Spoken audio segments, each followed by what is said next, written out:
We have here Riley Miller. He's a law student at Drake University and a clerk in the Marion County Attorney's Office. He's a Republican who is currently undecided. Riley? Thank you. On the debate stage, you have somewhat abandoned the tact and diplomacy that I would look for in a president.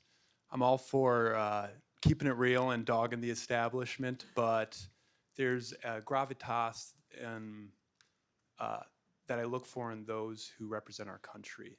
How do you see the balance between keeping it, being authentic, and maintaining that presidential demeanor? I appreciate the question. I think it's very candid. This is what I love about Iowa. I get tougher questions from you guys than I do from the media. That's good. It's why we're here. So I appreciate that. Look, here's the standard I use for holding myself to or holding any president to. I want us to be able to look our kids in the eye and tell them that I want you to grow up and be like him. It's been a long time since we've held our presidents to that standard. That's the standard I want you to hold me to. That's a high standard.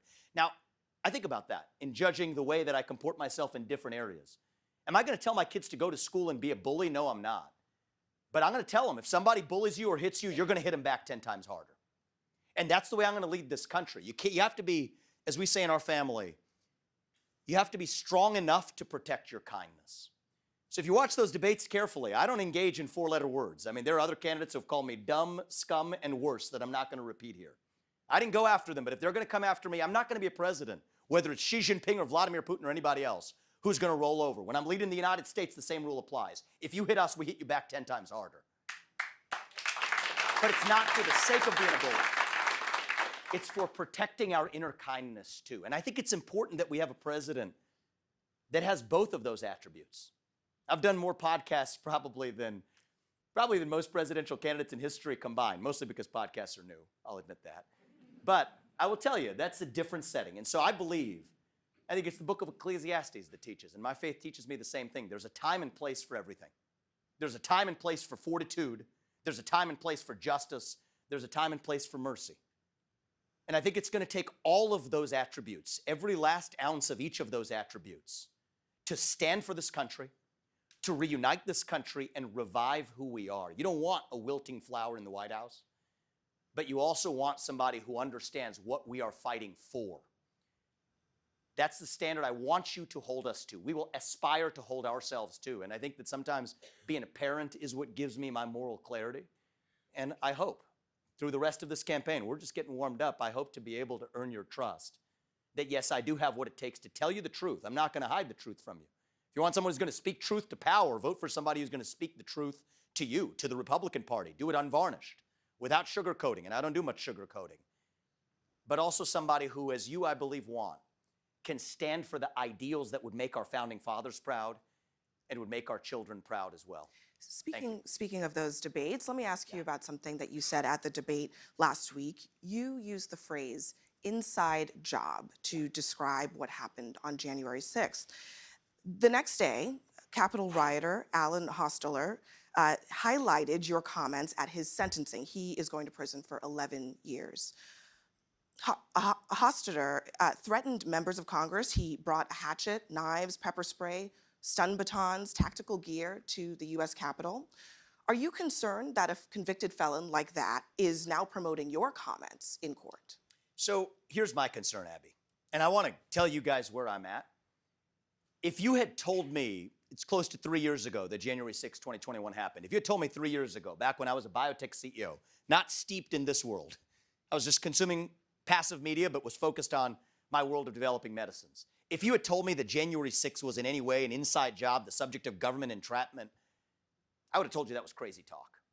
Fringe conspiracy theory nonsense. I can tell you now, having gone somewhat deep in this, it's not. I mean, the reality is this. We do have a government, first of all, we have to acknowledge, that has lied to us systematically over the last several years about the origin of COVID-19, about the Hunter Biden laptop that we were told was false by 51 CIA experts and otherwise before we now know that it was true. You can go straight down the list, the Trump-Russia disinformation collusion hoax, all of it. Now we come to January 6th. The reality is we know that there were federal law enforcement agents in that field. We don't know how many. I think it's Mr. shameful. And if I may Ramaswamy, finish just answering well, your let me question, just. this is really important. I'm gonna go ahead and interrupt you here because Because you're I know saying this, that the there establishment were, doesn't approve of this you're message. saying I know that there this, were but federal we should be able to talk about agents- this. You're saying that there were federal agents. This is in the important to crowd. talk about. You This are is saying important. there were federal agents in the crowd Yes. on January 6th. Yep.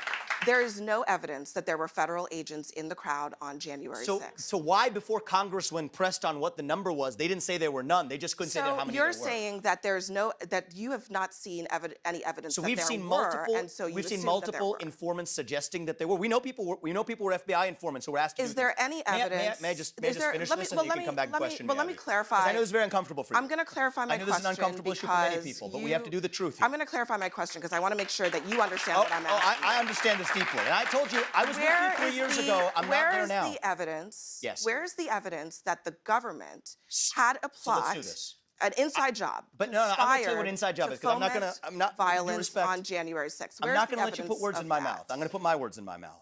And I'm going to tell you what I mean by Where that. is the evidence that the government was involved Entrapment. in planning or executing January 6th? So I'm Where's going that to give you evidence? I'm going to give you hard facts, and if I may, Abby, I know this is going to be a little uncomfortable, but we're going to go through this, and you can push Just back on waiting it for after the that. evidence. And you can push back on that, and let's do this fairly. Why did they suppress footage of now what's been released? 200 hours of footage of shooting rubber bullets into that crowd, shooting tear gas into that crowd. You didn't see that before. You saw what the response was to that. Now you see footage coming out of actually rolling out the red carpet for Capitol Police allowing people Ramaswamy, in, again, right through the front the door. vast majority of the that footage video evidence should have been released shows, before, Abby. Mr. Ramaswamy, that the evidence vast should have been majority released of the before. footage shows And my deeper police question officers is this. being overrun and I want to talk about one more by case. violent This is really important. rioters. That's I'm what going the to give you vast I'm going to give you some hard majority facts. of it shows. So here's what entrapment can't is. cherry pick. I'm not cherry picking. You If I cannot- may finish, you Abby. cannot If I may cherry finish, pick Abby. I'm not cherry picking. examples. To the contrary. To the contrary. You know who cherry picked? examples You know who cherry picked? and say The government that did. is what happened The government on cherry January picked 6th. 12 hours of footage when there was 200 hours of footage. So cherry picking was the government, not me. Release the whole thing. And let me just finish one thing too, because this is super important as a topic. So I think this is a civil libertarian issue of our time. when we are Gretchen Whitmer's talking- kidnapping. I want to be really clear on this, because it's the same issue in the same FBI, same even part of the FBI. 3 people who were in an alleged plot to kidnap Gretchen Whitmer were acquitted at the end of trial because it was entrapment. That is, government agents put them up to do something they otherwise wouldn't have done. They gave them credit cards with spending limits of up to $5,000, encouraged them to buy munitions, plan something they weren't otherwise willing to plan. So much so, and I want people at home to know this, especially CNN viewers to know this, is that one of the jurors went to those defendants and apologized afterwards, gave him a hug, apologized, seeing what the government had put a poor guy up to who had to go to some Mexican restaurant across the street to get hot water.